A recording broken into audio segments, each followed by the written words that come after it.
नमस्कार। आज 18 जून दिन बुधवार। ये बीबीसी हिंदी का पॉडकास्ट दिन भर पूरा दिन पूरी खबर है। मेरा नाम है मोहम्मद शाहिद और मैं हूं सिमरनप्रीत कौर। ट्रंप ने ईरान से बिना शर्त सरेंडर करने को कहा। आयतुल्ला बोले ईरानी सरेंडर नहीं करते। इजराइल ईरान संघर्ष में क्या होगी अमेरिका की एंट्री, जानेंगे इस सवाल का जवाब। ट्रंप की धमकी के बाद क्या ईरान से कोई समझौता होगा, इस पर भी करेंगे विस्तार से चर्चा। ईरान पूरी तरह से लड़ाई जारी रखने के लिए तैयार है। उसने ये भी कहा है कि अगर यूएस हमला करता है तो पूरा रीजन इस लड़ाई की चपेट में आ सकता है। भारत और कनाडा के रिश्तों में आया नया मोड़। दोनों देश उच्चायुक्त तैनात करने पर राजी। करेंगे इस खबर का भी विश्लेषण। दोनों की शैली में बहुत फर्क है। जैसे ट्रूडो है, वो डोमेस्टिक पॉलिटिक्स और वोट बैंक के प्रति बहुत संवेदनशील हैं, लेकिन अगर हम मार्क कार्नी को देखें तो वो एक टेक्नोक्रेट पॉलिटिशियन है और वो बहुत कैलिब्रेटेड अपना स्टेटमेंट्स देते हैं और उनकी प्राथमिकता अंतर्राष्ट्रीय साझेदारी है। और अगर हम ट्रूडो को देखें तो ज़्यादा अपने डोमेस्टिक पॉलिटिक्स से गाइडेड रही हैं। तो इसीलिए जो भारत के संबंध उनके प्रधानमंत्री बनने से वो बदलाव आया है, क्योंकि इंडिया उनको देखता है, मार्क कार्नी को, एक अनन्यूट्रल प्राइम मिनिस्टर जो प्री मेडिटेटेड उनके नोशंस नहीं है। जी, तो आपको क्या लगता है कि अब मार्क कार्नी की सरकार देश में खालिस्तान समर्थकों को उसी तरह से छूट देगी या भारत सरकार की चिंताओं को पहले रखेगी? क्या बदलाव दिख रहा है आपको? बिल्कुल। जब उन्होंने प्राइम मिनिस्टरशिप अज्यूम किया तो उनके कार्यशैली से बहुत क्लियर था कि कनाडा की सरकार एक नई दिशा में मूव कर रही है। तो उनका जो मैसेज था सेपरेटिस्ट को, वो बहुत क्लियर था। उनका कहना था कि सेपरेटिस्ट उनकी प्रायोरिटी नहीं है, फ्रेंडशिप विद इंडिया उनकी प्रायोरिटी है। तो ये खास मैसेज खालिस्तान समर्थकों को गया। और जैसे कनाडा एक डायस्पोरिक कंट्रीज हैं, वहाँ इमिग्रेंट पॉपुलेशन बहुत ज़्यादा है। अगर हर इमिग्रेंट पॉपुलेशन अपने देश के अंदर जो उसकी प्रॉब्लम रही है वो उठाने लगे तो कनाडा का डोमेस्टिक पॉलिटिक्स बहुत टर्मोइल में चला जाएगा। तो कार्ने कहीं ना कहीं बहुत क्लियर है कि वो उनकी अपने देश में जो प्रॉब्लम है वो कनाडा में नहीं लाने देंगे। तो इस तरह से उन्होंने स्पष्ट कर दिया है कि जो खालिस्तान समर्थक हैं वो अपने दायरे में रहें। तो ये थी centre for the study of the America's, school of international studies, GNU में एसोसिएट प्रोफेसर अपराजिता कश्यप। तो सुमिरन, अब अंडे जो हैं वो बहुत सारी खूबियां ली होते हैं, लेकिन कुछ लोग कहते हैं कि गर्मी में ज़्यादा अंडे खाना सही नहीं है और ज़्यादा अंडे खाने से कुछ सेहत में दिक्कतें हो सकती हैं, कोलेस्ट्रॉल और वजन जैसी। तो आज के साप्ताहिक पेशकश में यही जानते हैं कि आखिर इन बातों में क्या सच्चाई है। कुछ लोग कहते हैं संडे हो या मंडे रोज खाओ अंडे। तो कुछ कहते हैं कि गर्मी में अंडा खा लिया तो शरीर में गर्मी बढ़ जाएगी, उससे कोलेस्ट्रॉल बढ़ जाएगा और एक दिन में ज़्यादा अंडे नहीं खाने चाहिए, वेट बढ़ जाएगा। लेकिन इन अंडों के फंडों की सच्चाई क्या है, जानते हैं आज फिट जिंदगी में। मैं हूं आपके साथ सुमिरन। अब अंडे के फायदे बहुत हैं, उसमें बहुत खूबियां हैं। उसमें प्रोटीन होता है, एंटीऑक्सीडेंट्स होते हैं, उसमें मिनरल्स होते हैं, न्यूट्रिएंट्स होते हैं। और जहां तक विटामिन डी की बात है तो एग योक उन कुछ नेचुरल सोर्सेज में से है जिसमें विटामिन डी मिलता है। लेकिन सवाल नंबर 1, इस गर्मी में खाना चाहिए या नहीं अंडा? तो अंडे का फंडा नंबर 1, बात प्रोटीन को पचाने की। अब कार्बोहाइड्रेट से शुरू करते हैं प्रोटीन तक जाने से पहले। तो सिंपल कार्ब्स जैसे कि टोस्ट, चावल या पास्ता, इनको पचाने के लिए जहां शरीर को 30 से 60 मिनट लग सकते हैं, वहीं अगर उस टोस्ट पर प्रोटीन वाला अंडा डाल दें या पीनट बटर डाल दें तो ये टाइम डबल हो सकता है। उसके बाद ये तो सभी को पता है कि जब डाइजेशन का प्रोसेस शुरू होता है तो हीट जनरेट होती है। अब हीट इंक्रीमेंट ज़्यादा होती है जब प्रोटीन होता है खाने में, और प्रोटीन सिंथेसिस को ज़्यादा एनर्जी चाहिए होती है, ज़्यादा वक्त चाहिए होता है। और अंडे में तो होता है प्रोटीन, लेकिन एंगल ये है कि एक अंडे में उतना ही प्रोटीन होता है जितना लगभग आधे कप दाल में, आधे कप दूध में या मुट्ठी भर बादाम में। तो यहाँ अंडा स्टैंड आउट नहीं करता। और अच्छी बात तो ये भी है कि अंडे में होते हैं ज़्यादा एसेंशियल अमीनो एसिड्स। अब कई लोग सवाल ये भी पूछते हैं कि क्या इससे शरीर का कोलेस्ट्रॉल बढ़ जाता है, खासकर एग योक को लेके? तो फंडा नंबर 2, रिसर्चर्स से ये पता लगा है कि कोलेस्ट्रॉल जो बनता है उसे बनाता है आपके शरीर का लिवर। और ये जो कोलेस्ट्रॉल बनाता है ना लिवर, ये आपकी फूड आइटम से नहीं बनाता डायरेक्टली, बल्कि वो जो ट्रांस फैट्स और सैचुरेटेड फैट्स होते हैं आपके खाने में, उससे बनाता है। तो अंडे को ब्लेम क्यों करना? मैटर ये करता है कि आप उस अंडे के साथ क्या खा रहे हैं। क्या आप मक्खन के साथ खा रहे हैं, उसे मफिन्स के साथ खा रहे हैं, पेस्ट्रीज के साथ खा रहे हैं, ब्रेड्स के साथ खा रहे हैं, बेकन के साथ खा रहे हैं? ये सब चीज़ें कोलेस्ट्रॉल बढ़ा सकती हैं as compared to the egg. और सवाल नंबर 3, कई लोग ये भी पूछते हैं कि अंडा खाने के बाद काफ़ी देर तक भूख क्यों नहीं लगती? तो फंडा ये है कि बेशक इसमें कम कार्ब्स और कम कैलोरीज होती हैं, लेकिन इसमें एक ऐसी पावर होती है जिसकी वजह से आपको बड़ी देर तक भूख नहीं लगती, और ये है हार्मोन्स का खेल। अंडा जो है ऐसे हार्मोन्स के रिलीज को ट्रिगर कर देता है जो आपको काफी देर तक भूख नहीं लगने देती। इस हार्मोन का नाम है लेप्टिन। अब किसी को प्री एग्जिस्टिंग मेडिकल कंडीशन है तो वो क्या करें? आप एक काम कर सकते हैं, बिना योग का ऑमलेट बना लो। बाकी और जानना है तो डॉक्टर से जानिए। हमारे साथ जुड़ी डाइटिशियन डॉक्टर सोनिया नारंग। अंडा अच्छा है फॉर जनरल पॉपुलेशन, बट अगर आपका कुछ मेडिकल कंडीशन है, we need to consult a cardiologist और अ लिपिडोलॉजिस्ट, तो आप इसको लिमिट में रखेंगे या हमेशा कंसल्ट करके फिर ही कंज्यूम करेंगे। हर मील में सिर्फ एग्स ही एग्स खा रहे हो तो इससे कुछ प्रॉब्लम हो सकती है, मतलब फाइबर की कमी हो गई जिससे कॉन्स्टिपेशन हो सकता है और डेफिशिएंसी हो सकती है, इम्यूनिटी वीक हो सकती है। इसलिए डाइट में वैरायटी होना जरूरी है। अब एक दिन में आपको कितना प्रोटीन चाहिए ये डिपेंड करता है आपके वेट पर, आप जिम जाते हैं कि नहीं, आपकी कोई मेडिकल कंडीशन है या नहीं, आपकी एज क्या है और आपकी फिजिकल एक्टिविटीज कितनी है। बाकी अगर आपको एग एलर्जी है तो अंडा अवॉइड ही कीजिए, साथ ही उसे पूरी तरह पकाएं ताकि आपको कोई इन्फेक्शन ना हो। तो यानी कि बात का सार ये है कि एक दिन में आप 1 या 2 अंडे खा सकते हैं। कोई प्रॉब्लम हो तो डॉक्टर से कंसल्ट करके खा लो। तो आज के पॉडकास्ट में इतना ही। अब आपसे अगली मुलाकात कल होगी और bbchindi.com और इसके YouTube, इंस्टाग्राम और फेसबुक पेज पर भी आइए अधिक ताजा खबरों और विश्लेषण के लिए। स्टूडियो की जिम्मेदारी संभाल रहे थे तिलक राज भाटिया। मुझे और सुमिरनप्रीत कौर को इजाजत दीजिए। हमें सुनने के लिए शुक्रिया। नमस्कार। नमस्कार, आज है 18 जून, दिन बुधवार। ये बीबीसी हिंदी का पॉडकास्ट दिन भर पूरा दिन पूरी खबर है। मेरा नाम है मोहम्मद शाहिद और मैं हूँ सुमिरनप्रीत कौर। ट्रंप ने ईरान से बिना शर्त सरेंडर करने को कहा। आयतुल्लाह बोले ईरानी सरेंडर नहीं करते। इसराइल ईरान संघर्ष में क्या होगी अमेरिका की एंट्री, जानेंगे इस सवाल का जवाब। Well, he's always said that his preferred option is a deal, and I think that makes sense for a whole range of reasons. Trump की धमकी के बाद क्या ईरान से कोई समझौता होगा? इस पर भी करेंगे विस्तार से चर्चा। ईरान पूरी तरह से लड़ाई जारी रखने के लिए तैयार है। उसने ये भी कहा है कि अगर यूएस हमला करता है तो पूरा रीजन इस लड़ाई की चपेट में आ सकता है। भारत और कनाडा के रिश्तों में आया नया मोड़, दोनों देश उच्चायुक्त तैनात करने पर राजी, करेंगे इस खबर का भी विश्लेषण। दोनों के शैली में बहुत फर्क है। जैसे ट्रूडो हैं, वो डोमेस्टिक पॉलिटिक्स और वोट बैंक के प्रति बहुत संवेदनशील हैं, लेकिन अगर हम मार्क कार्ने को देखें तो वो एक टेक्नोक्रेट पॉलिटिशियन है और वो बहुत कैलिब्रेटेड अपना स्टेटमेंट्स देते हैं। लेकिन सबसे पहले अहम खबरें सुमिरनप्रीत कौर से।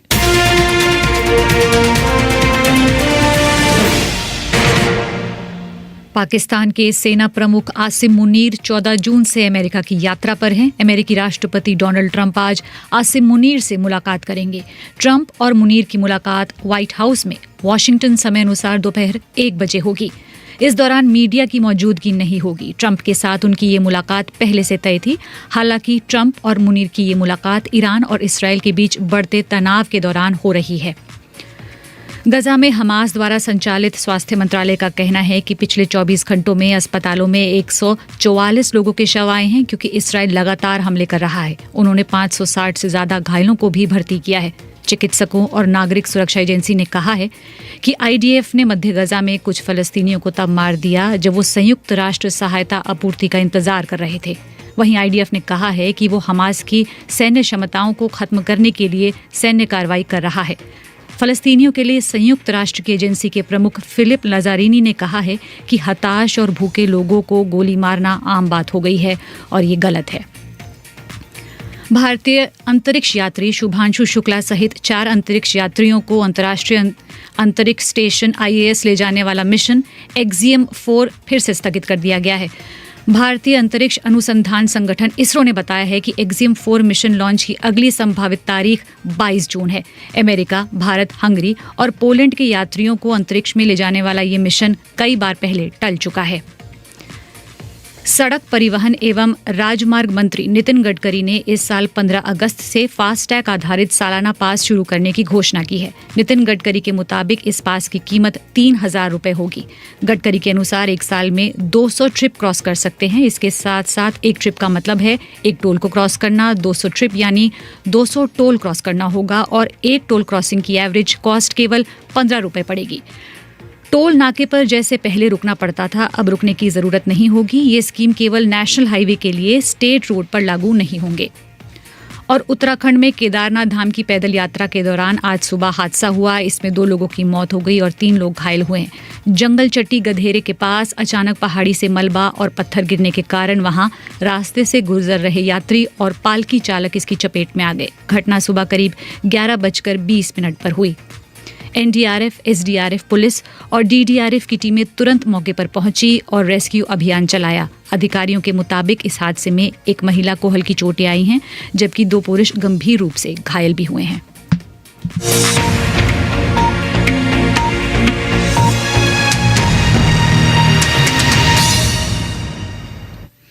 इसराइल और ईरान के बीच संघर्ष 6वें दिन भी जारी है। इसराइल की सेना ने कहा है कि उसने ईरान में न्यूक्लियर और मिसाइल प्रोडक्शन के ठिकानों पर हमले किए हैं। संयुक्त राष्ट्र की परमाणु निगरानी संस्था ने बताया है कि ताज़ा हमले में इसराइली सेना ने ईरान में 2 परमाणु केंद्रों को निशाना बनाया है जो सेंट्रीफ्यूज के पुर्जे बनाते हैं। जी, सेंट्रीफ्यूज वो मशीनें होती हैं शाहिद जो यूरेनियम का संवर्धन करती हैं, यानी उन्हें एनरिच करती हैं। वहीं बीती रात इसराइल में ईरान के मिसाइल हमलों में किसी के हताहत होने की खबर अभी तक तो सामने नहीं आई है। जी, अब बात करते हैं अमेरिकी राष्ट्रपति डोनाल्ड ट्रंप की भी। उनकी बयानबाजियों के बाद अब इस संघर्ष में अमेरिका के शामिल होने के भी कयास लगाए जाने लगे हैं। और हम लोग जानते हैं कि G7 का शिखर सम्मेलन अब तक चल रहा था, उससे जल्द ही लौट आए ट्रंप और कल दोपहर को व्हाइट हाउस में ट्रंप ने इसराइल ईरान संघर्ष पर अपनी राष्ट्रीय सुरक्षा टीम के साथ बैठक की। जी, और अमेरिका में बीबीसी के सहयोगी CBS न्यूज़ ने 4 सूत्रों के हवाले से बताया कि फोर्दो समेत परमाणु केंद्रों से जुड़ी ईरान की जगहों पर इसराइल के हमले में ट्रंप शामिल होने पर विचार कर रहे हैं। अब और CBS के मुताबिक ट्रंप के करीबी सलाहकारों में से अभी तक किसी की सहमति पूरी तरह इस मामले पर नहीं बनी है। इस मुद्दे पर कोई सहमति नहीं बनी है कि इसमें शामिल होना है नहीं होना, लेकिन इस पर बहुत कयास हैं।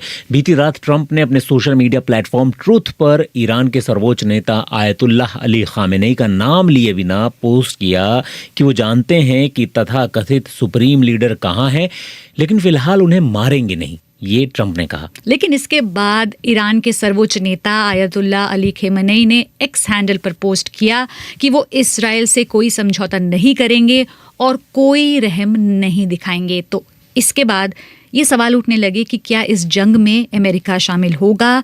इस पर ज़्यादा जानकारी दे रहे हैं बीबीसी के US स्टेट डिपार्टमेंट संवाददाता Tom Batman. I have to say, from my sense of the entire administration, and particularly at the sort of senior levels in the national security establishment, राष्ट्रीय सुरक्षा के वरिष्ठ अधिकारियों को देखते हुए मैं ये कह सकता हूँ कि ये सिर्फ डोनाल्ड ट्रंप तय करेंगे कि वो क्या करना चाहते हैं, क्योंकि उनका इरादा कभी भी बदल सकता है। हम सभी अभी आशंकाओं में हैं। दिलचस्प बात यह है कि इस पूरे मामले में सभी घटनाक्रमों पर राष्ट्रपति ट्रंप और उपराष्ट्रपति JD वैंस ने सोशल मीडिया पर जानकारियां दी हैं। उपराष्ट्रपति JD वैंस ने सोशल मीडिया पर बिल्कुल साफ कहा कि बहुत सारी आशंकाएं जताई जा रही हैं, लेकिन अमेरिकी राष्ट्रपति को पता है कि ईरान के पास परमाणु हथियार नहीं है और उनको फैसला लेना है कि ईरान की परमाणु संवर्धन की आगे की कार्रवाई को रोका जाए। इस लिहाज से सैन्य कार्रवाई की खबरें जोरों पर हैं, लेकिन हमें नहीं पता कि अमेरिका फैसला लेने के कितने नजदीक है। अमेरिका की मार करने की क्षमता मध्य पूर्व के नजदीक कितनी पहुंच चुकी है, ये भी नहीं पता है। कुछ लोग कह रहे हैं कि ये संकेत हो सकता है कि डोनाल्ड ट्रंप ईरान को एक समझौता करने के लिए उस पर दबाव डाल रहे हैं, या शायद ये भी संकेत हो सकता है कि बिन्यामिन नेतन्याहू की ईरान के खिलाफ कार्रवाई में वो शामिल होने जा रहे हैं। इसके अलावा अमेरिका के राष्ट्रपति डोनाल्ड ट्रंप ने बीती रात ट्रूथ सोशल पर ईरान को लेकर बिना शर्त सरेंडर करने की बात लिखी थी। और अभी जो हमें जानकारियां मिल रही हैं, लगातार न्यूज़ अपडेट हो रहे हैं, व्हाइट हाउस में डोनाल्ड ट्रंप ने अभी पत्रकारों से बात की है सुमिरन, और इस दौरान उन्होंने फिर से ये सरेंडर वाली बात को दोहराया है। इसके अलावा क्या ईरान में के संघर्ष में, ईरान के साथ संघर्ष में अमेरिका उसमें दाखिल होगा नहीं होगा, इसको लेकर भी ट्रंप ने जो है वो एक संशय की स्थिति बनाए रखी। उन्होंने पत्रकारों से कहा कि शायद और शायद नहीं भी। लेकिन इसके बाद ये सवाल भी उठने लगे हैं कि क्या बातचीत के जरिए कोई रास्ता निकाले जाने की कोशिश हो रही है। इस सवाल का जवाब भी बीबीसी संवाददाता टॉम बैटमैन दे रहे हैं। Well, he's always said that his preferred option is a deal, and I think that makes sense for a whole range of Donald Trump हमेशा कहते रहे हैं कि उनकी प्राथमिकता हमेशा ईरान के साथ समझौता करने की रही है, और कई वजहों से वो ये बात कहते हैं, चाहे घरेलू स्तर पर उनके समर्थकों के दबाव की वजह से हो या फिर जो वो खुद को वर्ल्ड क्लास डील मेकर के तौर पर पेश करते हैं इसकी वजह से हो। तथ्य ये है कि वो कई दफा दोहरा चुके हैं कि वो नोबेल शांति पुरस्कार जीतना चाहते हैं और ये समझौता उनके लिए काफी अहम है। ये भी याद रखने वाली बात है कि उन्होंने ही साल 2015 में ओबामा प्रशासन में ईरान के साथ हुए समझौते से अमेरिका को बाहर निकाला था। साफ है कि ईरानियों ने समझौता किया था, लेकिन ट्रंप कहते हैं कि वो और सख्त और बाध्य करने वाला समझौता चाहते हैं। हालांकि ट्रंप लगातार जिस तरह से आक्रामक बयानबाजियां कर रहे हैं उससे ऐसा दिखाई नहीं देता है कि ये बात समझौते की ओर जा रही है। शाहिद, अब से कुछ घंटे पहले ईरान के सर्वोच्च नेता आयतुल्लाह अली खमेनेई का बयान आया और ईरान के सरकारी मीडिया ने उनका ये जो बयान है प्रसारित किया, जिसमें खमेनेई ने ट्रंप के बयान पर कहा है कि ईरानी वो नहीं है जो सरेंडर करें। साथ ही उन्होंने कहा है कि अमेरिकी सेना का किसी भी तरह का दखल उसी पर भारी पड़ेगा। तो अब सवाल उठता है सुमिरन कि अमेरिकी राष्ट्रपति ट्रंप की शर्त की ईरान के बिना शर्त के सरेंडर करे, उस पर क्या ईरान अमल करेगा? क्या अब अमेरिका से किसी भी बातचीत की गुंजाइश नहीं बची है? क्योंकि हम अभी भी सुन रहे हैं कि ट्रंप जिस तरीके से व्हाइट हाउस में पत्रकारों से बात कर रहे हैं उसकी नई नई जानकारियां सामने आ रही हैं। उन्होंने ये भी कहा है कि ईरान जो है, ईरान के लोग जो हैं, वो ईरानियन जो है वो बात करना चाहते हैं व्हाइट हाउस में आके, ये ट्रंप दावा कर रहे हैं। तो अब बहुत सारे सवाल उठ रहे हैं कि क्या कुछ होगा आगे, बात होगी, सरेंडर होगा। सरेंडर ट्रंप कह रहे हैं, लेकिन वो सरेंडर किस तरीके का सरेंडर है अभी भी क्लियर नहीं, क्योंकि ट्रंप जिस तरीके से बातें कहते हैं वो साफ नहीं होती हैं। इन्हीं सभी सवालों पर बीबीसी संवाददाता विदित मेहरा ने बात की है जवाहरलाल नेहरू विश्वविद्यालय में एसोसिएट प्रोफेसर मुदस्सिर कमर से। देखिए, जहां तक ईरान का सवाल है उसके पास दो अभी ऑप्शंस हैं। एक ये कि वो जैसा यूएस कह रहे हैं, जैसा ट्रंप कह रहे हैं कि अनकंडीशनल सरेंडर कर दे, जिससे कि मोस्ट लाइकली शायद लड़ाई जो अभी चल रही है वो रुक जाएगी, या दूसरा कि लड़ाई जारी रहे। जहां तक सवाल है स्टेटमेंट्स का जो कि अभी आ रहे हैं ईरान से, ईरान के पॉलिटिकल लीडर से, अली खामेनी जो कि सुप्रीम लीडर हैं, या ईरानियन प्रेसिडेंट मसूद पेजेश्कियान के जो स्टेटमेंट्स आए हैं, उससे लगता नहीं है ऐसा कि ईरान किसी तरह का कोई सरेंडर करने के लिए तैयार है, और ईरान पूरी तरह से लड़ाई जारी रखने के लिए तैयार है। उसने ये भी कहा है कि अगर यूएस हमला करता है तो पूरा रीजन इस लड़ाई की चपेट में आ सकता है। इंटेलिजेंस रिपोर्ट्स और परमाणु संस्था IAEA के बोलने के बावजूद कि ईरान कोई परमाणु बम नहीं बना रहा है, अमेरिकी राष्ट्रपति ट्रंप ईरान में कार्रवाई का समर्थन कर रहे हैं। क्या ट्रंप ईरान की सत्ता में बदलाव चाहते हैं, या इसराइल का सपोर्ट करना उनका मकसद है, या उनका इससे भी कोई बड़ा रणनीतिक हित छुपा हुआ है ऐसा करने में?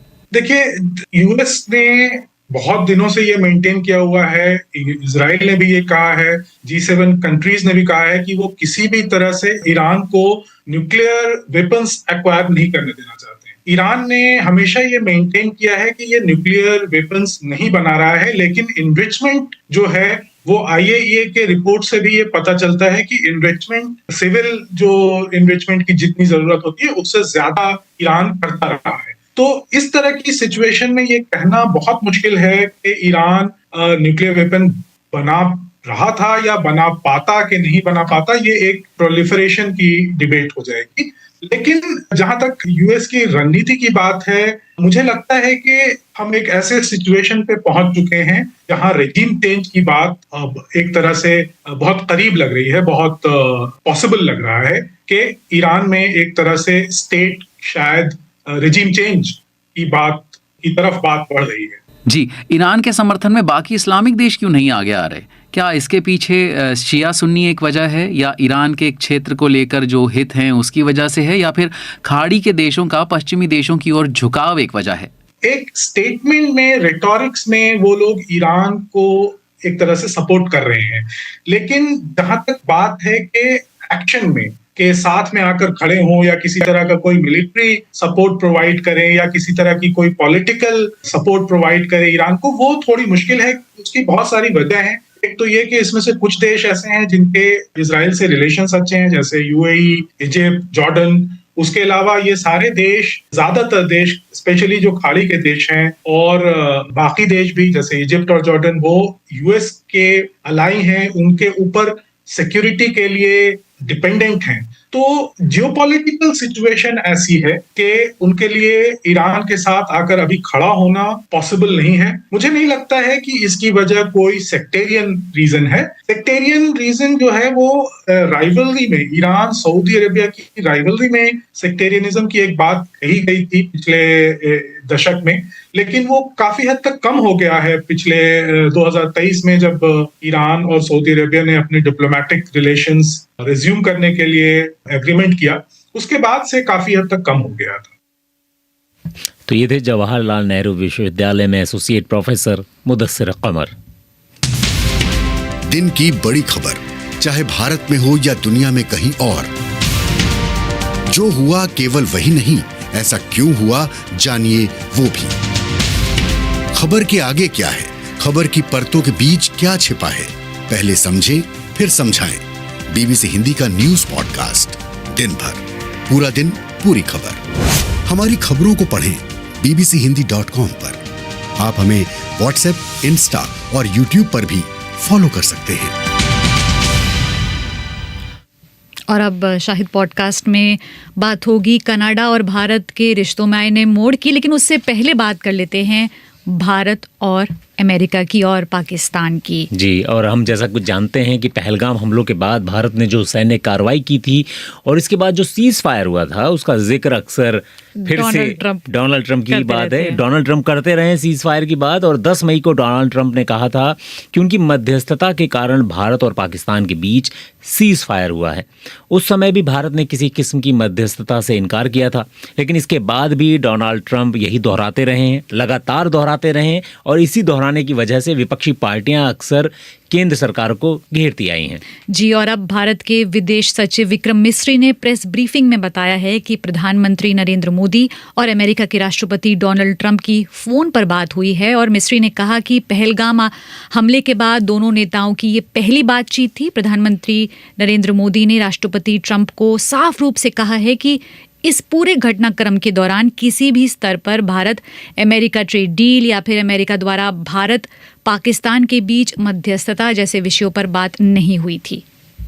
सैन्य कार्रवाई रोकने की बात सीधे भारत और पाकिस्तान के बीच दोनों सेनाओं की एग्जिस्टिंग चैनल्स के माध्यम से हुई थी और पाकिस्तान के ही आग्रह पर हुई थी। प्रधानमंत्री मोदी ने जोर देकर कहा कि भारत ने न तो कभी मध्यस्थता स्वीकार की थी, न करता है और न ही कभी करेगा। इस विषय पर भारत में पूर्ण रूप से राजनीतिक एकमत है। राष्ट्रपति ट्रंप ने प्रधानमंत्री द्वारा विस्तार में बताई गई बातों को समझा और आतंकवाद के खिलाफ भारत की लड़ाई के प्रति समर्थन व्यक्त किया। और आगे विक्रम मिस्री ने बताया कि अमेरिका के राष्ट्रपति ने प्रधानमंत्री द्वारा विस्तार में बताई गई बातों को समझा और चरमपंथ के खिलाफ भारत की लड़ाई के प्रति समर्थन भी व्यक्त किया। लेकिन इसको लेकर विपक्षी पार्टियां अभी भी कुछ सवाल उठा रही हैं। और वो तो हमेशा से जो है, जब से ये बात हुई है, डोनाल्ड ट्रंप जब से कह रहे हैं कि उन्होंने जो है ये सीज फायर जो है वो करवाया, उन्होंने मध्यस्थता की, बार बार कहते रहे। उसके बाद से विपक्षी पार्टियां सवाल उठाती हैं, पूछा जाता है।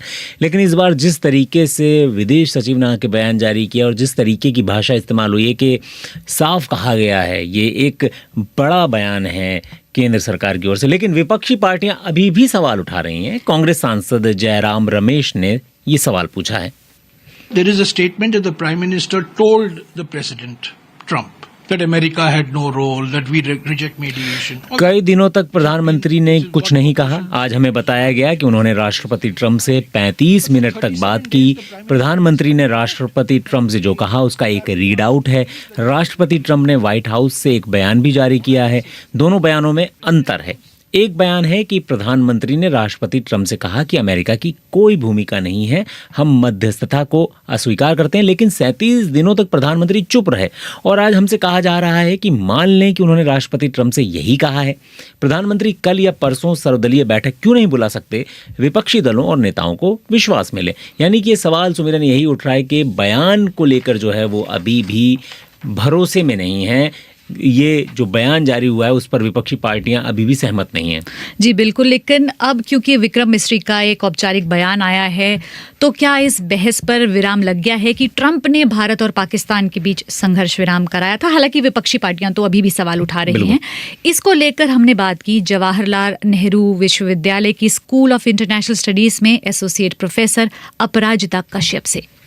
जैसे ट्रम्प फेमस है अपने उस तरह के स्टेटमेंट्स और काफी आउटरेजियस स्टेटमेंट्स देते हैं, वो कभी कभी कुछ बोलते हैं जिसका हो सकता है लॉजिकल वैलिडेशन नहीं हो, तो इस तरह से इंडिया पाकिस्तान के बीच में जैसे उन्होंने बोला था, और हमारे देश का सिचुएशन उस समय ऐसा था कि हम कोई भी फ्रिवलस या लूज स्टेटमेंट्स नहीं दे सकते थे, तो कहीं ना कहीं प्राइम मिनिस्टर ऑफ इंडिया ने वो एक संयम बरता था उस समय। लेकिन जो रियलिटी है वो तो आज के विक्रम मिस्री के स्टेटमेंट से वो बहुत क्लियर हो जाता है, क्योंकि भारत हमेशा बिलीव करता है कि वो किसी भी तीसरे देश की मध्यस्थता को अपनी सोवरेनिटी में और इंटरनल पॉलिसीज में हस्तक्षेप मानता है। तो जो भी भारत और पाकिस्तान के संबंध हैं वो हम लोग आपस में बायलैटरली सॉल्व करेंगे, न कि हम किसी मीडिएटर की सहायता लेंगे। तो इस तरह से आई थिंक जो प्राइम मिनिस्टर का स्टेटमेंट है या जो MEA का स्टेटमेंट है वो बहुत कैलिब्रेटेड है और एक राइट और अपॉर्चुन टाइम पे दिया गया है। तो ये थी JNU की स्कूल ऑफ इंटरनेशनल स्टडीज में एसोसिएट प्रोफेसर अपराजिता कश्यप। तो सुमिरन, अब बढ़ते हैं इसी पक्ष में और आगे, और बात अमेरिका के बाद अब कनाडा की, क्योंकि भारत कनाडा के संबंधों में अब एक और नया मोड़ आ गया है। 51वां G7 शिखर सम्मेलन 16 से 17 जून 2025 तक कनाडा के अल्बर्टा के कानानेस्किस में आयोजित हुआ है। प्रधानमंत्री नरेंद्र मोदी इसी में शामिल होने के लिए 10 साल बाद कनाडा पहुंचे थे। ये यात्रा ऐसे समय में हुई है जब बीते साल से भारत कनाडा के संबंधों में हम खटास देखते आ रहे हैं। और इसी में मंगलवार को G7 सम्मेलन के दौरान भारतीय प्रधानमंत्री नरेंद्र मोदी की कनाडा के प्रधानमंत्री मार्क कार्नी से मुलाकात हुई, और ये दोनों नेताओं की पहली आधिकारिक बातचीत थी। और इस मुलाकात की जानकारी PM मोदी ने सोशल मीडिया प्लेटफॉर्म X पर साझा की। उन्होंने कहा कि मार्क कार्नी के साथ बैठक बेशक शानदार रही। भारत और कनाडा लोकतंत्र, स्वतंत्रता और कानून के शासन में दृढ़ विश्वास से जुड़े हुए हैं। और PM मोदी ने साथ ही सुमिरन ये भी कहा कि मैं और PM कार्नी भारत कनाडा संबंधों को गति देने के लिए काम कर रहे हैं। और कार्नी ने हाल ही में कनाडा में हुए आम चुनाव के बाद PM का पद संभाला है। ये बातचीत अहम इसलिए है क्योंकि जैसा कि हम सब जानते हैं, जून 2023 में खालिस्तान समर्थक नेता हरदीप सिंह निज्जर की हत्या के बाद दोनों देशों के संबंध तनावपूर्ण हो उठे थे। उस दौरान रिश्ता इतना बिगड़ा था कि दोनों देशों ने एक दूसरे के राजनयिकों को वापस बुला लिया था। अब चीज़ों को बेहतर करने के लिए कदम उठाए जा रहे हैं। भारतीय विदेश मंत्रालय की ओर से जारी बयान में कहा गया है कि दोनों पक्ष स्थिरता बहाल करने के लिए संतुलित और रचनात्मक कदम उठाने के लिए सहमत हैं, जिसकी शुरुआत उच्चायुक्तों की जल्द वापसी से होगी। विदेश सचिव विक्रम मिस्री ने बताया, The Prime Ministers agreed to take calibrated steps. प्रधानमंत्रियों ने इस महत्वपूर्ण रिश्ते में स्थिरता बहाल करने के लिए सोच समझकर कदम उठाने पर सहमति जताई। पहला कदम दोनों राजधानियों में उच्चायुक्तों की शीघ्र नियुक्ति रहेगा। अन्य कूटनीतिक कदम भी समय पर उठाए जाएंगे। और प्रधानमंत्री नरेंद्र मोदी से मुलाकात के बाद कनाडा के प्रधानमंत्री मार्क कार्नी ने एक आधिकारिक बयान जारी करा, और बयान में क्या कहा उन्होंने, सुनते हैं। In terms of the bilateral relationship, which is your question, I think the meeting today was important, but I would describe it as Mike Carney कह रहे हैं, हम फिर से उच्चायुक्तों की नियुक्ति के लिए आगे बढ़ेंगे। मुझे लगता है कि आज की बैठक महत्वपूर्ण थी, लेकिन मैं इसे एक आवश्यक पहला कदम कहूंगा। विचारों का आदान प्रदान, कानून परिवर्तन और अंतर्राष्ट्रीय दमन के बारे में विचारों का स्पष्ट खुला आदान प्रदान, आपसी सम्मान, संप्रभुता और विश्वास के आधार पर संबंधों के पुनर्निर्माण की शुरुआत का पहला कदम है ये। और अब पॉडकास्ट में फिर से शामिल करते हैं एसोसिएट प्रोफेसर अपराजिता कश्यप को, और यही समझते हैं कि भारत और कनाडा के रिश्तों में आ रहे बदलावों की वजह वो क्या देखती है। ट्रूडो की जगह मार्क कार्नी जरूर प्रधानमंत्री बने हैं, लेकिन बात वही है कि दोनों एक ही पार्टी के नेता हैं। अगर हम लीडरशिप की बात करें, और जैसा कि आपने कहा कि दोनों एक ही पार्टी से हैं, लेकिन दोनों के शैली में बहुत फर्क है। जैसे ट्रूडो हैं वो डोमेस्टिक पॉलिटिक्स और वोट बैंक के प्रति बहुत संवेदनशील हैं। लेकिन अगर हम मार्क कार्नी को देखें तो वो एक टेक्नोक्रेट पॉलिटिशियन है और वो बहुत कैलिब्रेटेड अपना स्टेटमेंट्स देते हैं और उनकी प्राथमिकता अंतर्राष्ट्रीय साझेदारी है। और अगर हम ट्रूडो को देखें तो वो ज्यादा अपने डोमेस्टिक पॉलिटिक्स से गाइडेड रहे हैं। तो इसीलिए जो भारत के संबंध इनके प्रधानमंत्री बनने से वो बदलाव आया है, बिकॉज इंडिया उनको देखता है, मार्क कार्नी को, एक न्यूट्रल प्राइम मिनिस्टर जो प्रीमेडिटेटेड उनके नोशंस नहीं हैं। जी, तो आपको क्या लगता है कि अब मार्क कार्नी की सरकार देश में खालिस्तान समर्थकों को उसी तरह से छूट देगी या अब भारत सरकार की चिंताओं को पहले रखेगी? क्या बदलाव दिख रहा है आपको? बिल्कुल, जब कार्नी उन्होंने प्राइम मिनिस्टरशिप अस्यूम किया तो उनके कार्यशैली से बहुत क्लियर था कि कनाडा की सरकार एक नई दिशा में मूव कर रही है। तो उनका जो मैसेज था वो सेपरेटिस्ट को वो बहुत क्लियर था। उनका कहना था कि सेपरेटिस्ट उनकी प्रायोरिटी नहीं है, फ्रेंडशिप विद इंडिया उनकी प्रायोरिटी है। तो ये खास मैसेज खालिस्तानी समर्थकों को गया। और जैसे कनाडा एक डायस्पोरिक कंट्रीज है, वहाँ इमिग्रेंट पॉपुलेशन बहुत ज्यादा है। अगर हर इमिग्रेंट पॉपुलेशन अपने देश के अंदर जो उसकी प्रॉब्लम रही है वो उठाने लगे तो कनाडा का डोमेस्टिक पॉलिटिक्स बहुत टर्मोइल में चला जाएगा। तो कार्नी कहीं ना कहीं बहुत क्लियर हैं कि वो उनकी अपने देश में जो प्रॉब्लम है वो कनाडा में नहीं लाने देंगे। इस तरह से उन्होंने स्पष्ट कर दिया है कि जो खालिस्तान समर्थक है वो अपने दायरे में रहें। तो ये थी centre for the study of the Americas, school of international studies, JNU में एसोसिएट प्रोफेसर अपराजिता कश्यप। और सुमिरन, पीएम मोदी से कनाडा में जो मुलाकात हुई है, कनाडा के पीएम मार्क कार्नी से पत्रकारों ने हरदीप सिंह निज्जर की हत्या पर भी सवाल किया। हालांकि उन्होंने इस पर कोई स्पष्ट टिप्पणी नहीं की। पीएम कार्नी ने जवाब दिया, हमने कानून के स्तर पर न सिर्फ संवाद किया बल्कि सहयोग के महत्व पर भी चर्चा की। इस मामले में एक न्यायिक प्रक्रिया चल रही है और मुझे आगे कोई टिप्पणी करते समय सावधानी बरतनी होगी, ये मार्क कार्नी ने कहा।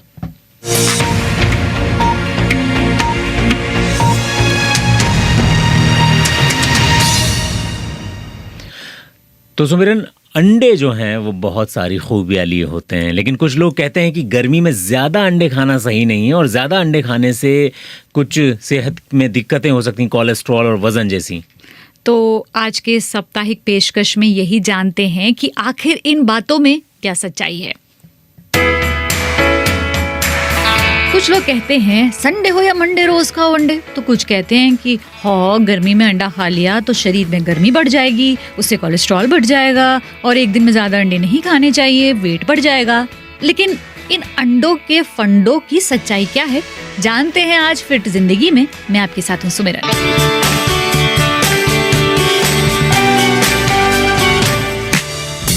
अब अंडे के फायदे बहुत हैं, उसमें बहुत खूबियां हैं। उसमें प्रोटीन होता है, एंटीऑक्सीडेंट्स होते हैं, उसमें मिनरल्स होते हैं, न्यूट्रिएंट्स होते हैं। और जहाँ तक विटामिन डी की बात है तो एग योक उन कुछ नेचुरल सोर्सेज में से है जिसमें विटामिन डी मिलता है। लेकिन सवाल नंबर 1, इस गर्मी में खाना चाहिए या नहीं अंडा? तो अंडे का फंडा नंबर 1, बात प्रोटीन्स को पचाने की।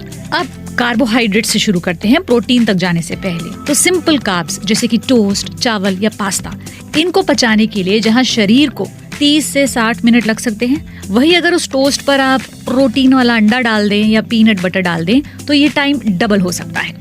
उसके बाद ये तो सभी को पता है कि जब डाइजेशन का प्रोसेस शुरू होता है तो हीट जनरेट होती है। अब हीट इंक्रीमेंट ज्यादा होती है जब प्रोटीन होता है खाने में, और प्रोटीन सिंथेसिस को ज्यादा एनर्जी चाहिए होती है, ज्यादा वक्त चाहिए होता है, और अंडे में तो होता है प्रोटीन। लेकिन एंगल ये है कि एक अंडे में उतना ही प्रोटीन होता है जितना लगभग आधे कप दाल में, आधे कप दूध में या मुट्ठी भर बादाम में। तो यहाँ अंडा स्टैंड आउट नहीं करता।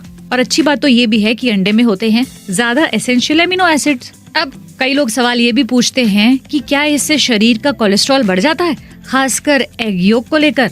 तो फंडा नंबर 2, रिसर्च से ये पता लगा है कि कोलेस्ट्रॉल जो बनता है उसे बनाता है आपके शरीर का लिवर। और ये जो कोलेस्ट्रॉल बनाता है ना लिवर, ये आपके फूड आइटम से नहीं बनाता डायरेक्टली, बल्कि वो जो ट्रांस फैट्स और सैचुरेटेड फैट्स होते हैं आपके खाने में, उससे बनाता है। तो अंडे को ब्लेम क्यों करना? मैटर ये करता है कि आप उस अंडे के साथ क्या खा रहे हैं। क्या आप मक्खन के साथ खा रहे हैं उसे, मफिन्स के साथ खा रहे हैं, पेस्ट्रीज के साथ खा रहे हैं, ब्रेड्स के साथ खा रहे हैं, बेकन के साथ खा रहे हैं, ये सब चीजें कोलेस्ट्रॉल बढ़ा सकती हैं as compared to the egg. और सवाल नंबर 3, कई लोग ये पूछते हैं कि अंडा खाने के बाद काफी देर तक भूख क्यों नहीं लगती। तो फंडा ये है कि बेशक इसमें कम कार्ब्स और कम कैलोरीज होती हैं, लेकिन इसमें एक ऐसी पावर होती है जिसकी वजह से आपको बड़ी देर तक भूख नहीं लगती, और यह है हार्मोन्स का खेल। अंडा जो है ऐसे हार्मोन्स के रिलीज को ट्रिगर कर देता है जो आपको काफी देर तक भूख नहीं लगने देती। इस हार्मोन का नाम लेप्टिन। अगर किसी को प्री एग्जिस्टिंग मेडिकल कंडीशन है तो वो क्या करे? आप एक काम कर सकते हो, बिना योग का ऑमलेट बना सकते हो। बाकी और जानना है तो डॉक्टर से जानिए। हमारे साथ जुड़ी डाइटिशियन डॉक्टर सोनिया नारंग। अंडा अच्छा है फॉर जनरल पॉपुलेशन, बट अगर आपका कुछ मेडिकल कंडीशन है, we need to consult cardiologist और लिपिडोलॉजिस्ट, तो आप इसको लिमिट में रखेंगे या हमेशा कंसल्ट करके फिर ही कंज्यूम करेंगे। हर मील में सिर्फ एग्स ही एग्स खा रहे हो तो इससे कुछ प्रॉब्लम हो सकती है, मतलब फाइबर की कमी हो गई जिससे कॉन्स्टिपेशन हो सकता है और डेफिशिएंसी हो सकती है, इम्यूनिटी वीक हो सकती है। इसलिए डाइट में वैरायटी होना जरूरी है। अब एक दिन में आपको कितना प्रोटीन चाहिए ये डिपेंड करता है आपके वेट पर, आप जिम जाते हैं कि नहीं, आपकी कोई मेडिकल कंडीशन है या नहीं, आपकी एज क्या है और आपकी फिजिकल एक्टिविटीज कितनी है। बाकी अगर आपको एग एलर्जी है तो अंडा अवॉइड ही कीजिए, साथ ही उसे पूरी तरह पकाए ताकि आपको कोई इन्फेक्शन ना हो। तो यानी कि बात का सार ये है कि एक दिन में आप 1 या 2 अंडे खा सकते हैं। कोई प्रॉब्लम हो तो डॉक्टर से कंसल्ट करके खा लो। तो आज के पॉडकास्ट में इतना ही। अब आपसे अगली मुलाकात कल होगी। और bbchindy.com और इसके YouTube, Instagram और Facebook पेज पर भी आइए अधिक ताज़ा खबरों और विश्लेषण के लिए। स्टूडियो की जिम्मेदारी संभाल रहे थे तिलक राज भाटिया, मुझे और सुमरिन प्रीत कौर को इजाजत दीजिए। हमें सुनने के लिए शुक्रिया। नमस्कार।